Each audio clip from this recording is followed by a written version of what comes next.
Hello, everyone. I want to discuss briefly the fantastic topic this week for the Live and Learn of the Primordial Silence of Being.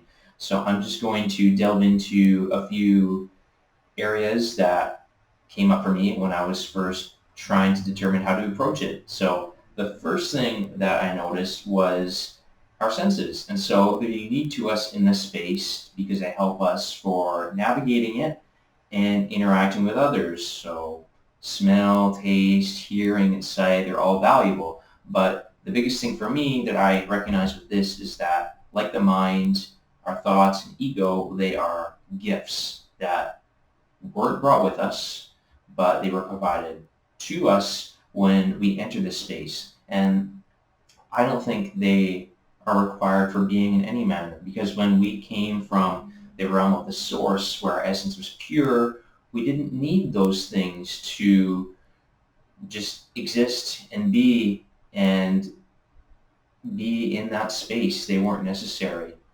Another thing that I recognized was human language, and that's brought up a lot because, like distance, the language tends to disappear and the barriers come down when we're in this practice. It's really not an issue.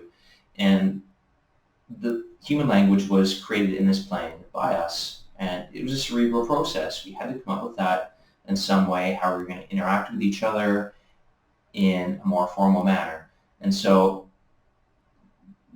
those weren't always there. But one of the biggest things is that it's not the only way, even though people understand that, it's not necessarily embraced very much. So we can communicate through body language, love, energy, light, smell, and colors. Like all of these things can elicit powerful emotions and bring up fantastic memories.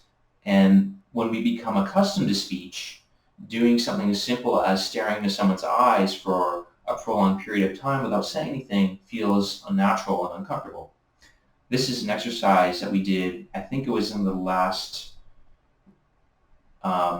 retreat that we had. And so we were partnered up with people, and it was something of an exercise that we did where we had to find things that we loved in others, they recognized in us. It was a beautiful exchange, and it was hinged on, at least for me, the fact that there were no words. We didn't have to communicate with each other using language. It really wasn't necessary, but it did elicit a lot of feelings, at least for me initially, where it was uncomfortable because we are just not used to being there.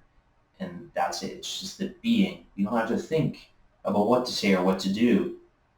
We just are in that space with that person and with everyone, but we are maybe a little bit more cognitively and subconsciously aware of them in particular when we're sharing that experience with them in this space. And when we define the ways in which we can communicate, we put up limits from our perceptions of the ways that we can be. And that limits us to cognitive efforts, and that's it. And that's where the thinking comes in.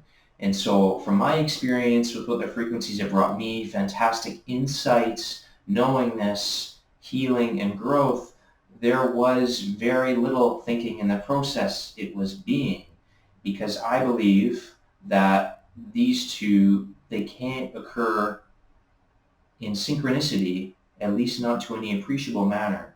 So it's like separateness and the frequencies. They can't coexist. It's like two waves with destructive interference. You'll get a baseline, there'll be nothing. And whatever wins out, that's what's going to show up in your existence. It's what you're going to be aware of.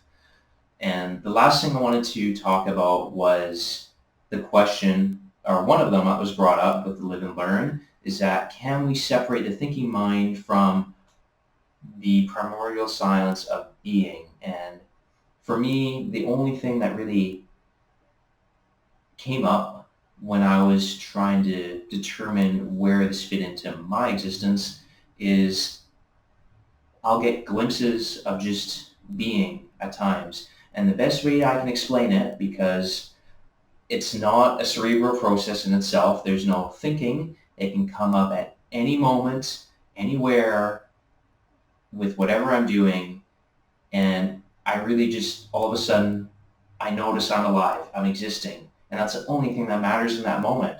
It's like my head has been submerged under the water, a deep ocean of my perceived existence in the space of physical manifestation, and I get a glimpse above into space and infinity of everything that is there.